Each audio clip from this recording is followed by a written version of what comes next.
नीतियां बनाई है, उसके चलते नक्सलियों के पैर वहां से उखड़ रहे हैं। वो हताशा में ये हमले कर रहे हैं। जवानों की शहादत हुई है, 11 जवान शहीद हुए हैं, हमारी विनम्र श्रद्धांजलि है।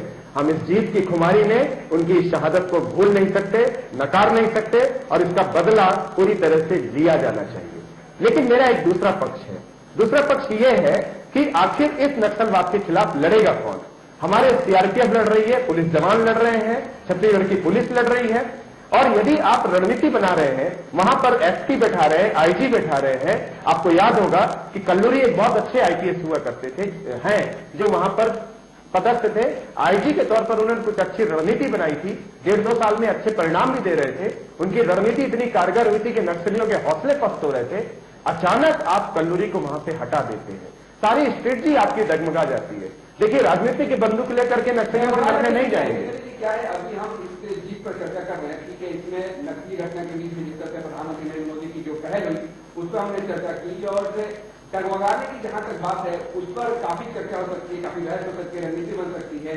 इस बीच में जो नतीजे आए हैं, फिलहाल उत्तर मैं आपसे कहना चाहूंगा कि क्या अखिलेश यादव की पार्टी सपा राहुल गांधी को जिस तरह अपने साइकिल में बैठ के आगे बढ़ रही थी, वो पंचों से दिख रही है, डगमगा की पूरी तरह से यहाँ पर सपा एक बहुत बड़ी राजनीतिक भूल कहूंगा मैं कि राजनीति के इतिहास में इसे दर्ज किया जाएगा कि समाजवादी पार्टी ने एक ऐसी पार्टी का सहारा लिया जो पार्टी देश में खत्म होने के कगार में थी, और समाजवादी पार्टी का मनोबल वहां टूट चुका था, क्योंकि भाई भतीजावाद, गुंडागर्दी, महिलाओं पर अत्याचार और क्राइम, हत्याएं इतनी हो रही थी कि हम तो वहां पर 12 दिन 14 दिन तक लगभग रहे। अभी चुनाव प्रचार में लखनऊ हमारा मुख्य केंद्र था, 9 विधानसभा देख रहे थे।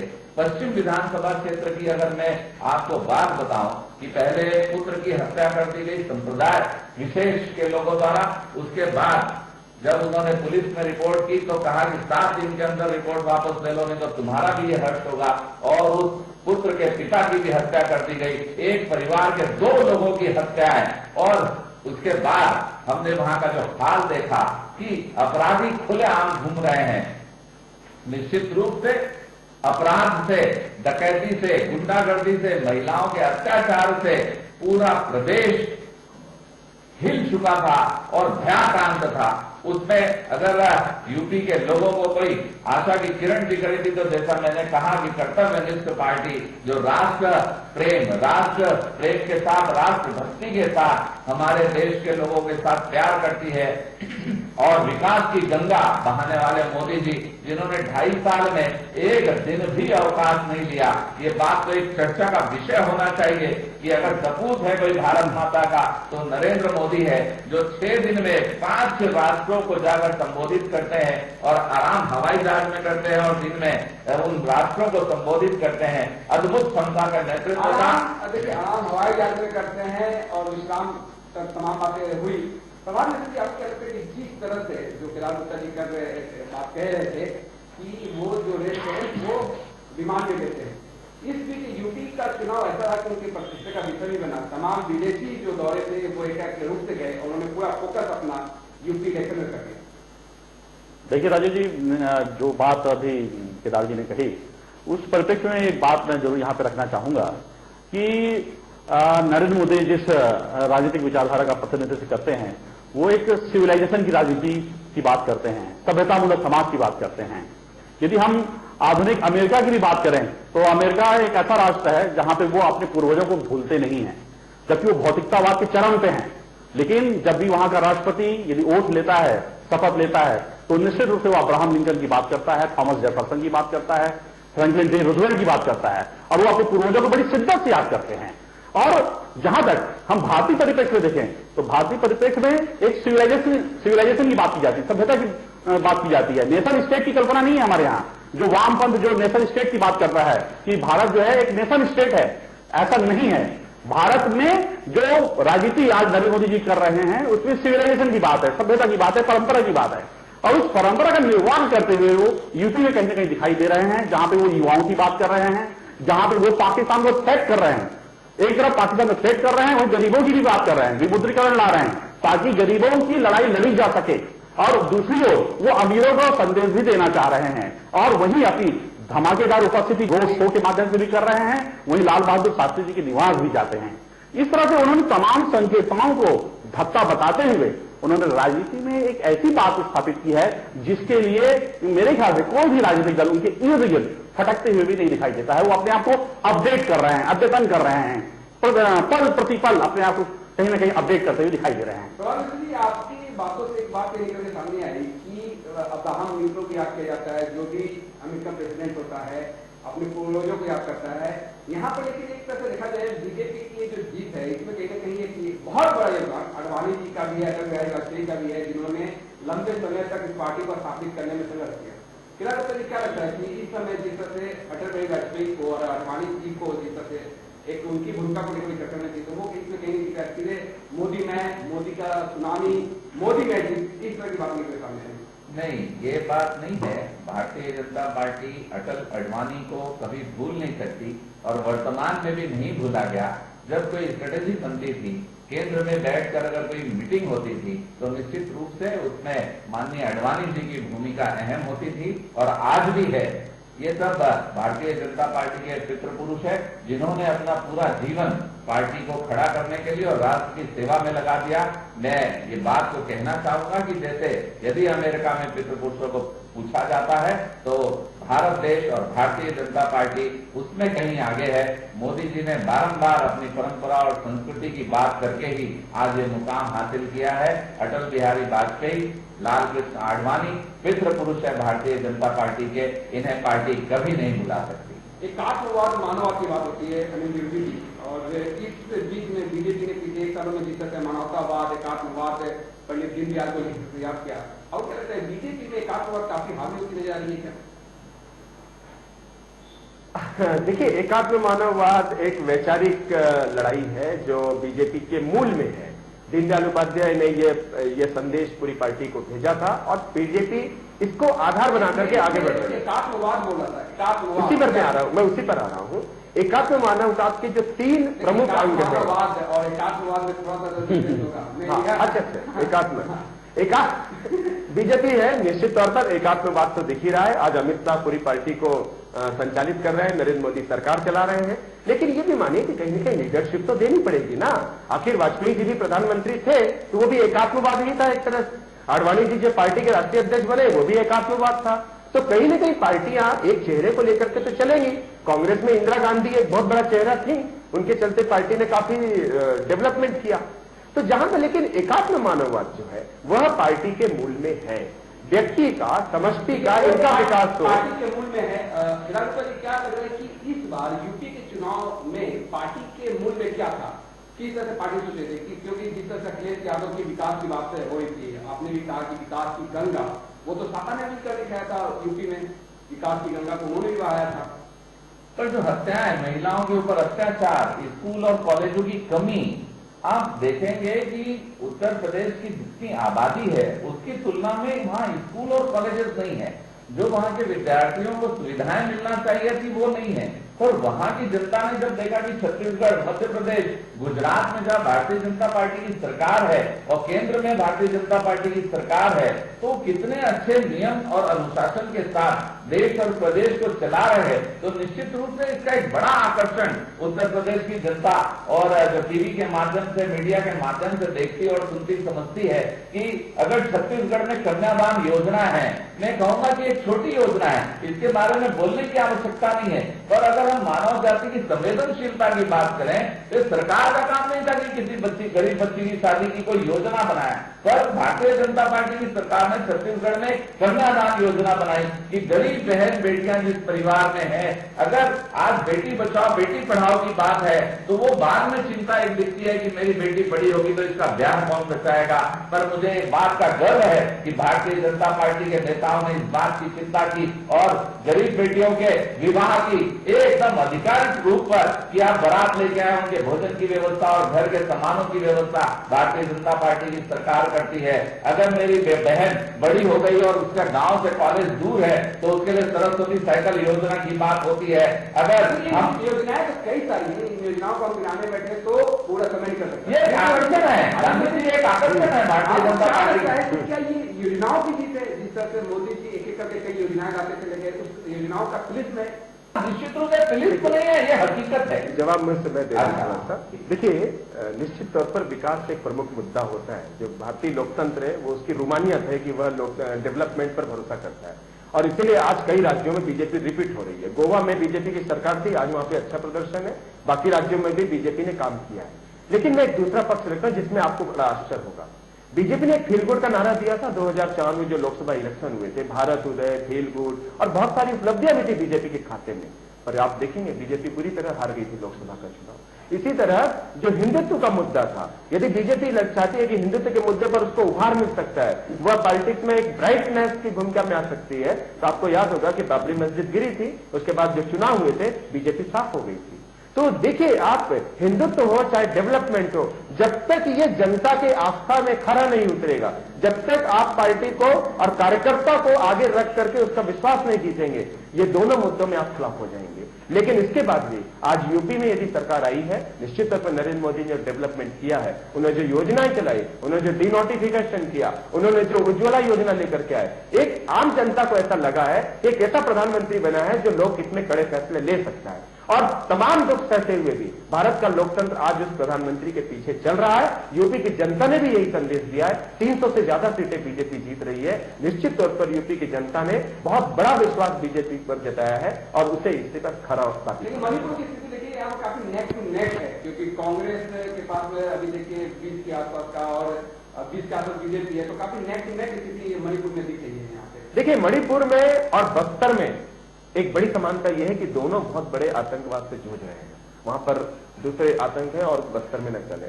इसके बाद भी बीजेपी ने यदि वहां पर इस तरह का और सालों की मेहनत है ये। प्रभात मिश्र मेरे बाजू में बैठे हैं, उनको मालूम है कि संघ का जो अनुसांगिक संगठन है वनवासी कल्याण आश्रम, उससे वहां किस तरह के काम खड़े किए। पार्टी ने जिस तरह से काम किया है, क्या लगता है कि कैडर बेस्ड पार्टी की जीत मानी है, जो लंबे समय से वहां पर वो प्रयास कर रहे थे, मेहनत कर रहे थे। ठीक है, मोदी जी का महती वहां पर देखने को मिला, तो कैडर बेस्ड पार्टी ने जो काम किया, आरएसएस ने जो वहां पर काम किया मणिपुर में, जो बस्तर में वनवासी कल्याण आश्रम ने किया मणिपुर में, हाँ, जो काम वहां पर दिख रहा है, तो क्या आपको लगता है कि कैडर बेस्ड पार्टी की बदौलत यहाँ पर जीत निकल के सामने? देखिए, निश्चित रूप से जब ग्राउंड लेवल पे काम होता है और लोगों को हकीकत पड़ती है, पता चलती है कि हम कहां जीते हैं और वास्तव में जीना कैसे चाहिए था, वो निश्चित रूप से संघ ने पूरे देश में किया और मणिपुर में भी किया।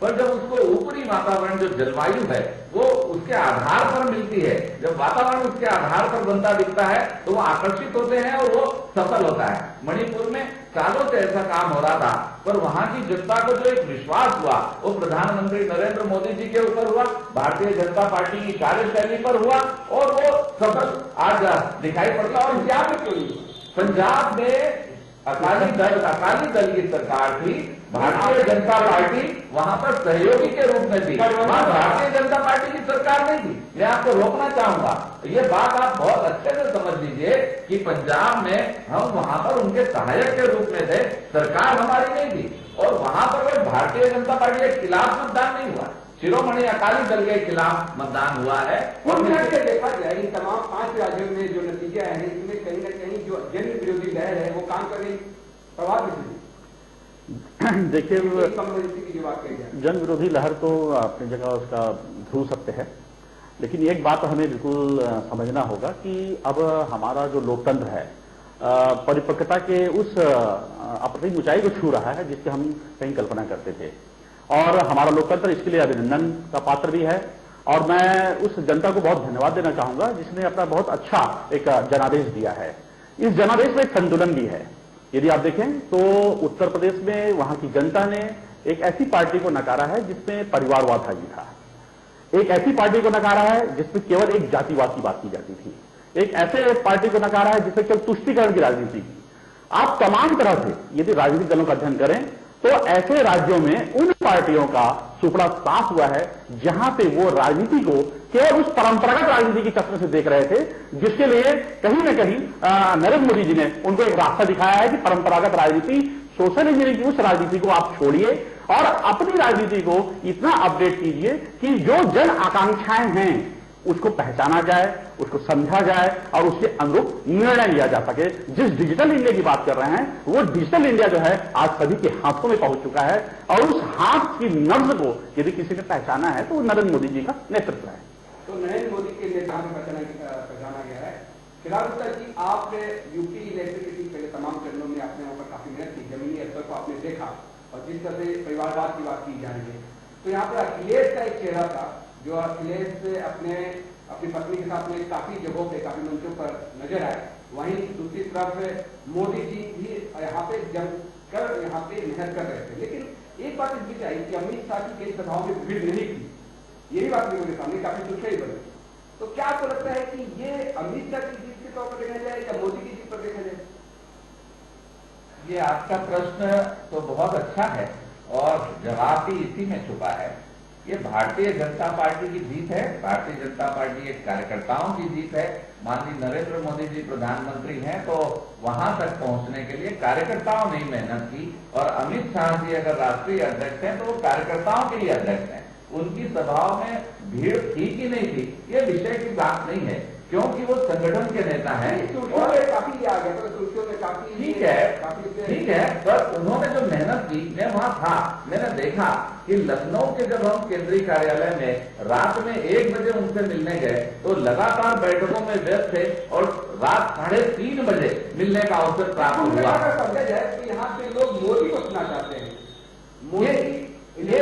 ये बात एक अलग है कि जो जन नेता होता है वो प्रधानमंत्री के रूप में उन्होंने जो 53 योजनाएं जन कल्याणकारी दी, उससे जनता के हृदय में एक भाव तो पैदा हुआ कि मोदी जी राष्ट्रीय भावनाओं के लिए और राष्ट्र के लोगों के लिए काम कर रहे हैं। और उसमें अमित शाह जी के बारे में आप कहेंगे तो उनको बैकअप देने वाले संगठन के रूप में जो 1200 रैलियां, मतलब मैं आपको बता रहा था कि 1,39,000 बूथ हैं वहां यूपी में और 1,27,000 बूथों पर हमारा संगठन तैयार किया 2 साल में अमित शाह जी ने भिड़कर, और 1200 रैलियां हुई, किसान सम्मेलन हुए, महिला सम्मेलन हुए, युवाओं के सम्मेलन हुए। तो कहीं ना कहीं एक बड़ी ताकत माननीय अमित शाह जी ने संगठन के माध्यम से इस चुनाव को जीतने के लिए लगा दी और उन्होंने जबरदस्त मेहनत की।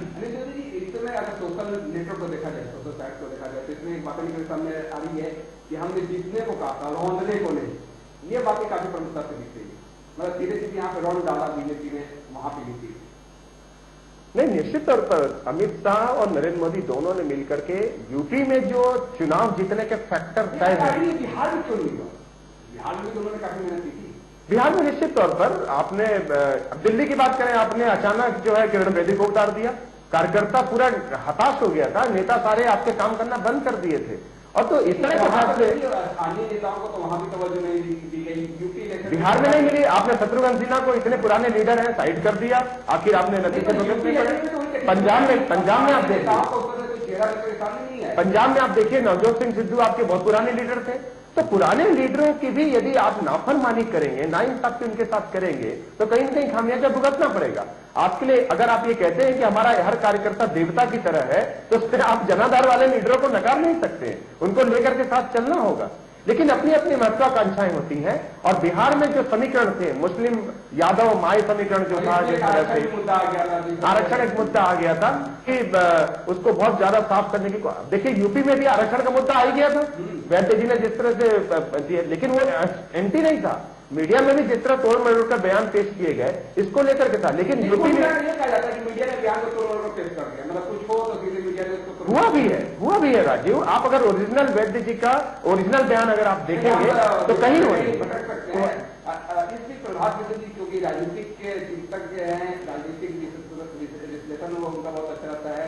इसमें एक चीज बात करने लायक है कि लोकसभा का चुनाव और इस बीच यूपी का विधानसभा, 5 राज्यों का विधानसभा चुनाव, इस बीच में सांप्रदायिकता, इंटॉलरेंस, ये जो बातें निकल सामने यूपी से काफी निकली। यूपी में अवार्ड लौटाए गए और यूपी में ऐसा लग रहा था कि यहाँ पे बीजेपी के खिलाफ में एक माहौल यहाँ पर बनता दिख रहा है और जिसको कहीं ना कहीं इलेक्शन मैनेजमेंट गुरु के तौर पे कांग्रेस ने हायर भी किया। लेकिन इलेक्शन मैनेजमेंट भी यहाँ पे मोदी के मैजिक के सामने धराशायी हो गया। देखिए, ये जो लाल प्रेरित जो असहिष्णुता है उसको जनता ने नकार दिया एक सिरे से। इसके पीछे मुझे ये लगता है कि एक तरफा बात कहीं भी नहीं होनी चाहिए। जब राष्ट्रीय सुरक्षा की बात आती है तो राष्ट्रीय सुरक्षा के साथ व्यक्ति जो है अपनी नागरिक सुरक्षा की बात करता है, और नागरिक सुरक्षा की जब बात आती है तो वो सामाजिक सुरक्षा भी चाहता है, और जब सामाजिक सुरक्षा होगी तभी नागरिक सुरक्षा होगी, और नागरिक सुरक्षा होगी तभी राष्ट्रीय सुरक्षा की बात हो सकेगी। एक प्रेरित एक दुष्प्रचार जिस प्रकार से समाज में फैलाने की जो कोशिश की गई उसको जनता भली भांति समझ रही थी, और भली भांति उसने उसको समझ करके नकारा भी। ये एक लोकतंत्र की, जो मैंने पूर्व में भी आपकी बात कही थी कि लोकतंत्र जो है हमारा वो परिपक्व हो रहा है, या लगभग उसकी जो सुंदरता है वो इस स्वरूप में सामने आई है कि वो चीजों को समझने लगा है, और चीजों को समझ करके वो अपने नेतृत्व में, अगर लोकतंत्र के में परिपक्वता आ गई, मैच्योरनेस दिख रही है और इसमें तमाम बातें समझी जा रही है, तो वोटिंग प्रतिशत तो काफी अच्छा देखने को मिलना चाहिए, जो यहाँ पर नहीं देखने को मिला। एवरेज वोटिंग प्रतिशत रहा फिलहाल एवरेज वोटिंग परसेंटेज लगभग 63% के ऊपर रहा, और राजनीतिक परिपक्वता का जो शब्द इस्तेमाल प्रभात जी कर रहे हैं, मैं निश्चित रूप से उनका इसमें समर्थन करता हूं।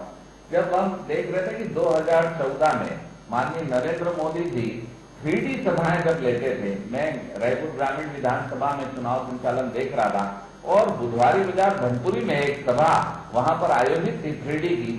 वो खुला मैदान था, चारों तरफ बाजार था, और शाम को 7 बजे वो सभा होने वाली थी। उस सभा में 7,000 लोग जुटे थे, और खुले हुए मैदान में पिन ड्रॉप साइलेंट था। मुझे याद है जब मोदी जी वहां पर कह रहे थे कि मेरे देश में करोड़ों रहने वालों के पास उनकी छत नहीं है, और मैं प्रण लेता हूं कि चुनाव में अगर वो हमको जिता कर लाते हैं तो हम उनके लिए घर बनाएंगे, हम आशियाना बनाएंगे।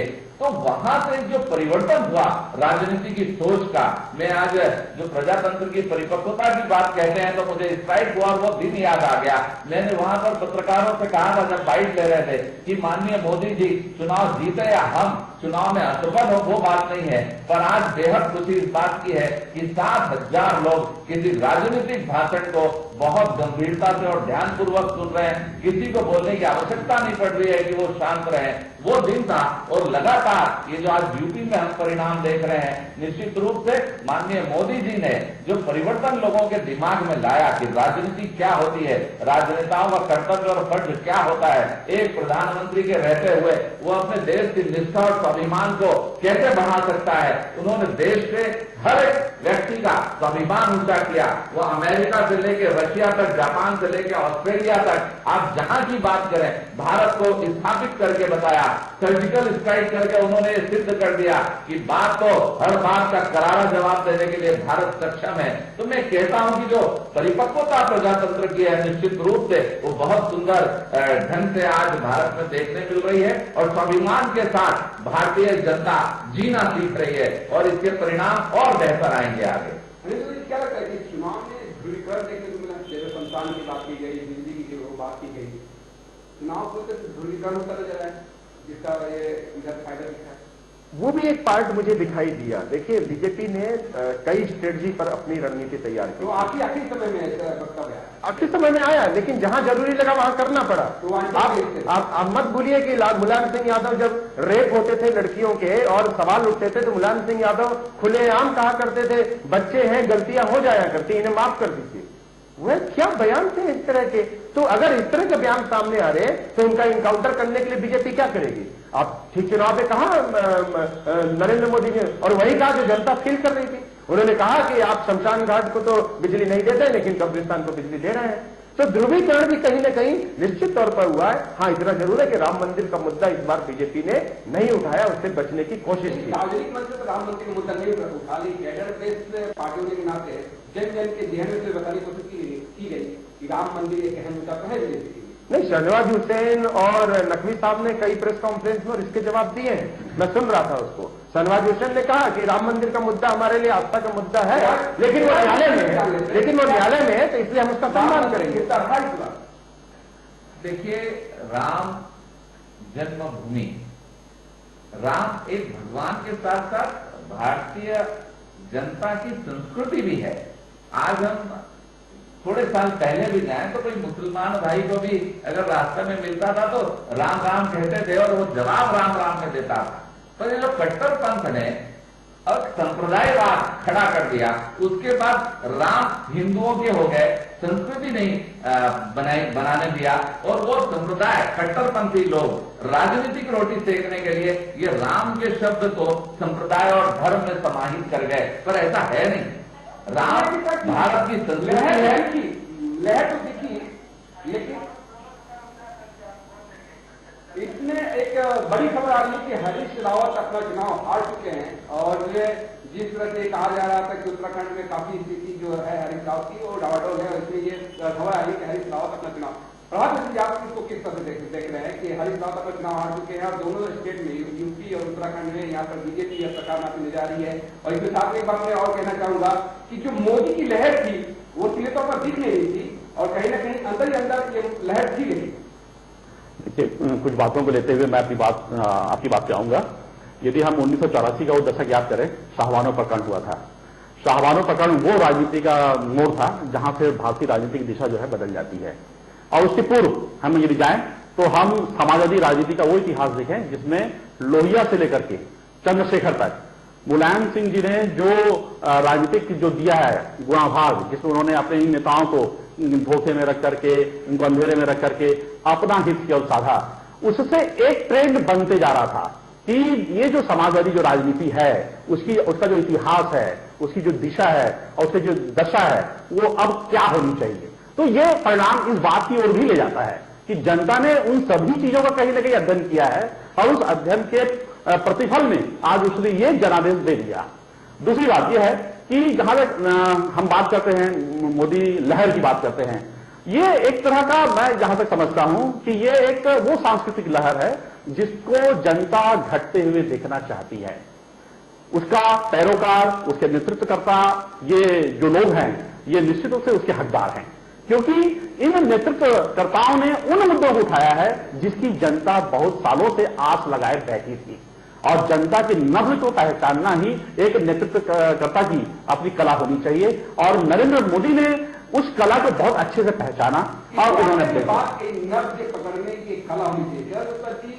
यहाँ पे जो मतदाताओं ने चौंकाया, मैं तो ऐसे बोलूंगी उन्होंने चौंका नहीं दिया कि तमाम सियासी पार्टियां, तमाम यहाँ पे एग्जिट पोल जो ये दावा कर रहे थे कि किसी स्थिति आएगी, लेकिन ये तो लहर ही था जो एक तरफा यहाँ पे वो दिखता नजर आ रहा है।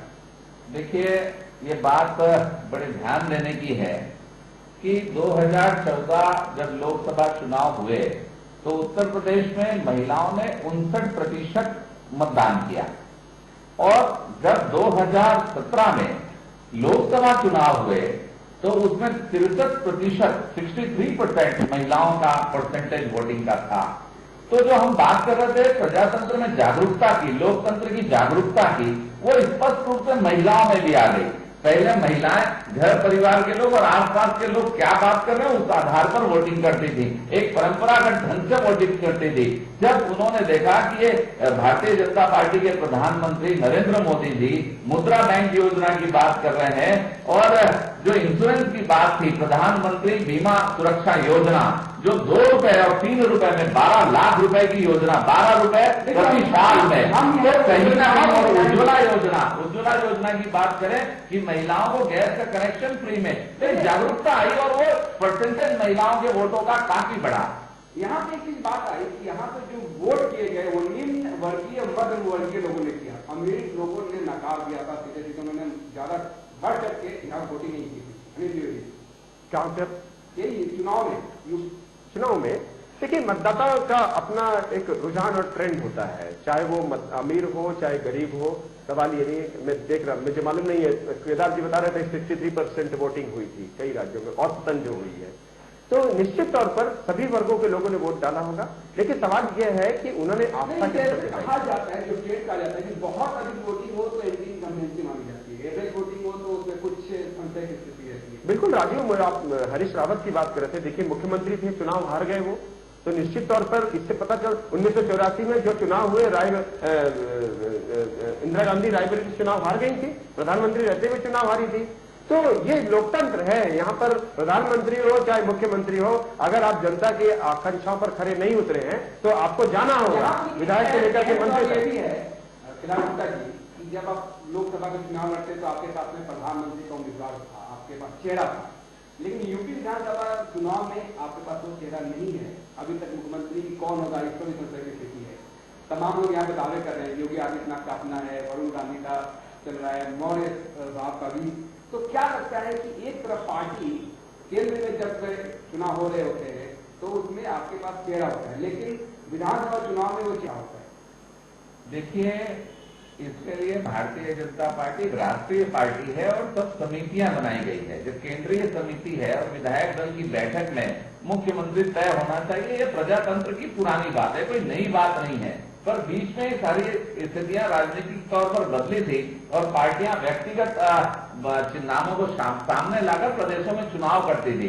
पर माननीय प्रधानमंत्री नरेंद्र मोदी जी ने वो पुरानी परंपरा कि विधायक दल नेता चुनेंगे और केंद्रीय समिति इसका निर्णय करेगी, जिससे प्रजातंत्र सुरक्षित होता है और विधायक दल की बैठक में सर्वमान्य नेता को मुख्यमंत्री बनाया जाता है। ये परंपरा की फिर से शुरुआत की है। शुरुआत फिर से शुरू हुई है। जिस तरह से उत्तराखंड में जो खबर आ रही है कांग्रेस का सुपड़ा साफ हो गया, अब वो क्या लगता है कि वहां पे जो उत्तराखंड में सियासियों का भटक रही, स्टिंग ऑपरेशन हुआ, तमाम आदमी की, फिर रावत जी कम बैक किए और इस दिन फिर सामने चुनाव आ गया, तो कांग्रेस का यहाँ पर सुपड़ा साफ हो रहा, क्या जनादेश देता है यहाँ पे? ये साफ साफ जनादेश इस बात का है कि उन प्रदेशों की जनता, चाहे वो उत्तराखंड की हो या उत्तर प्रदेश की हो, वहां की जनता एक बात सीधे सीधे समझ गई है इन 2.5 या 3 सालों के कार्यकाल में कि जब तक हमारे राज्य में केंद्र की जो सत्ता है उसके अनुरूप सत्ता नहीं बैठेगी तब तक हमें वो लाभ हमें प्राप्त नहीं हो पाएगा जो केंद्र से हमें लाभ मिलना चाहिए।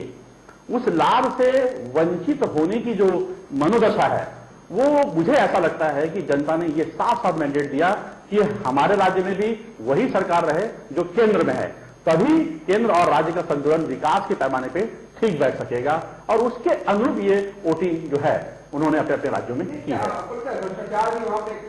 भ्रष्टाचार प्रमुख मुद्दा बिल्कुल रहा है और उस मुद्दे का ही ये परिणाम जो है कांग्रेस को आज वहां पे भुगतना पड़ रहा है उत्तराखंड में। उत्तराखंड काफी एक तरह से मैं जहां तक समझता हूं कि वो पहाड़ी राज्य है और वहां पे जनता बहुत जागरूक है और वहां के पृथक राज्य आंदोलन के लिए जनता ने बहुत शहादत भी दी है उत्तराखंड के लिए। तो वो जनता जो अपने राज्य के लिए शहादत दी है वो इस बात के लिए बिल्कुल निश्चित रूप से चिंतित थी कि उसके राज्य का विकास कैसा होना चाहिए और किनके हाथों में विकास हमारा सुरक्षित है, हमारा भविष्य सुरक्षित है। विकास सुरक्षित है, विकास और विकास आपके लिए अहम मुद्दा रहा। यूपी अब आपके झोले में है और ऐसे में विकास आपका महत्वपूर्ण मुद्दा तो रहेगा, लेकिन उन वादों का क्या होगा जो वादे निभाएंगे? वादा है, वादा एक ऐसा आ रहा है नए जैन में कि जुमला जो आप लोग करार कर देते हैं कि 15 लाख खातों में जमा होंगे, लेकिन वो होते नहीं है और बाद में कह देते हो तो राजनीतिक जुमला ही। ऐसा नहीं है, ये कोई जुमला नहीं था जिसे आप जुमला कह रहे हैं और 15 लाख रुपए आपके खाते में आ जाएंगे, ऐसा किसी ने बोला नहीं और किसी ने समझा नहीं। ये कुछ लोग जो राजनीति को अलग रूप से प्रदर्शित और प्रस्तुत करना चाहते हैं, तो बयान खूब सोशल नेटवर्क को नहीं चले।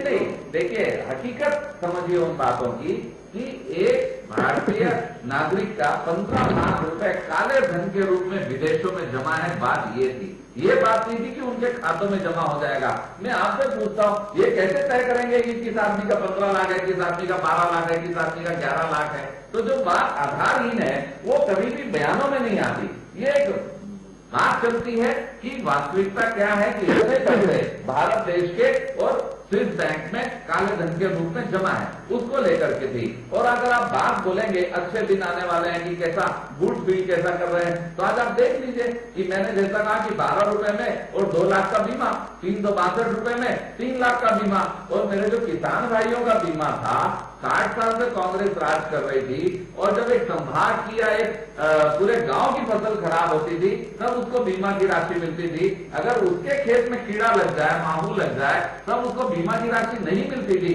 तो ये कोई बीमा की पद्धति थी? पर माननीय नरेंद्र मोदी जी ग्राउंड लेवल पे प्रधानमंत्री बने हैं, वो ग्राउंड लेवल यहाँ पे प्रधानमंत्री बने हैं और ग्राउंड लेवल पर उन्होंने झाड़ू भी पकड़ा, सुपड़ा साफ भी कर दिया। यहाँ पे स्वच्छता अभियान की उन्होंने बात की।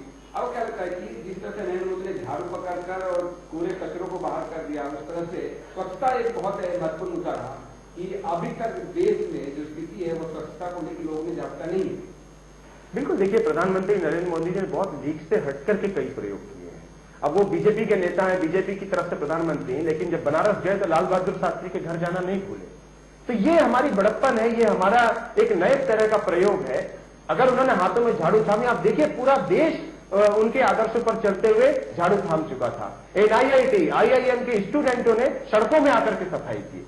महात्मा गांधी ने अगर नमक सत्याग्रह चलाया तो आप देखिए उसके बाद कितनी बड़ी खबर आ गई। मैंने देखा तो मिला कि ये कैसे बीजेपी की जो बात हुई, संविधान, संस्थान, एक चीज था कि जब वे बनारस में बाबा विश्वनाथ के मंदिर में अखिलेश गए और वो जिस तरह से बैठे थे उस पर भी पक्षी उठा, बिजली चली गई उसी दरमियान, मोदी जी भी उसी दिन पहुंचे।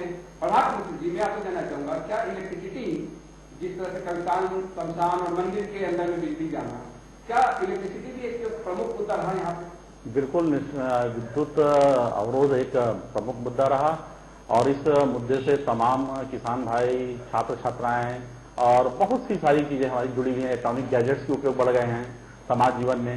एक बात जरूर मैं कहना चाहूंगा कि अब की जो राजनीति है और अब के जो जनादेश हैं वो केवल सत्ता परिवर्तन के लिए नहीं अपितु व्यवस्था परिवर्तन के लिए हो रहा है। ये तमाम चर्चा है, ये जो जनादेश है ये सत्ता परिवर्तन के लिए नहीं है, व्यवस्था परिवर्तन के लिए। इन तमाम मुद्दों पे हमारे अपने पैनल में तमाम लोग मौजूद हैं, उनका हम धन्यवाद ज्ञापन करते हैं। और इन तमाम मुद्दों से कहीं न कहीं ये बात निकल सामने आई कि ये जो जनादेश रहा ये कहीं न कहीं व्यवस्था परिवर्तन के लिए रहा। Back to studio.